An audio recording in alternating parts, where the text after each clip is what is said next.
Friend, दिखाते हैं नज़ारा गांव के सुकून का। यहाँ सुकून मिलता है।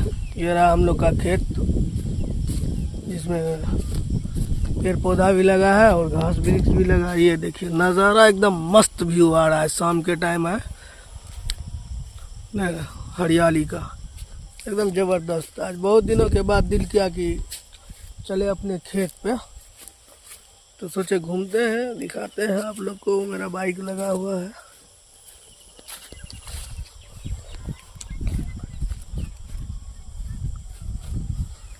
ये रहा खेत, इसमें मनिजरा भी लगा है, घास भी लगा है, मूंग भी लगा है। ये रहा हम लोग का बगीचा,